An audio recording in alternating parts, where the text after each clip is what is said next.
ఆహ్, చెప్పేవాడికి వినేవాడు లోకువో ఏంటో అర్థం గాదు. ఇప్పుడు మనకి అనేక మంది ఏం చెప్తుంటే గల్ఫ్ దేశాలు అసలు ముస్లిం దేశాల్లో మహిళలకు పూర్తి రక్షణ ఉంటది.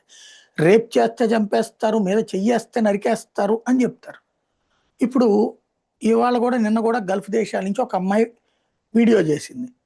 షేకులు నన్ను చంపుకు తినేస్తున్నారు. నన్ను తీసుకెళ్ళిపోండో చంద్రబాబు గారు, లోకేష్ గారు, పవన్ కళ్యాణ్ గారు. మొన్న ఒక అమ్మాయి అట్లాగే.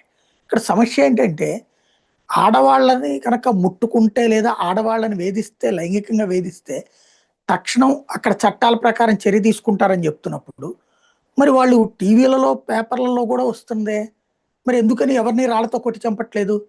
అంటే అక్కడ ఏమన్నా సామాన్యుడైనటువంటి వాడేమన్నా అట్లాంటి తప్పులు చేస్తే రాళ్ళతో కొడతారు. షేకులు, బలిసినోళ్ళు చేస్తే కాపాడుకొచ్చి పూలు చల్లుతారా ఏంది మరి?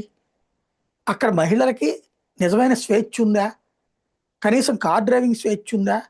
కానీ హాస్పిటల్‌కి సపోర్టింగ్‌గా మగవాడిని తీసుకెళ్ళకుండా జాయిన్ చేసుకునే స్వేచ్ఛుందా? ఏమీ లేకపోయినా అక్కడ మహిళలు అద్భుతం. ఇక్కడ విచ్చలవిడిగా పబ్బులు, క్లబ్బులకి తిరుగుతున్న ఇక్కడ మహిళలకి అన్యాయం. రాసేవాళ్ళు, వినేవాళ్ళు, చదివేవాళ్ళు ఎవరికాళ్ళు ఆలోచించుకోవాల్సిన సందర్భాలు.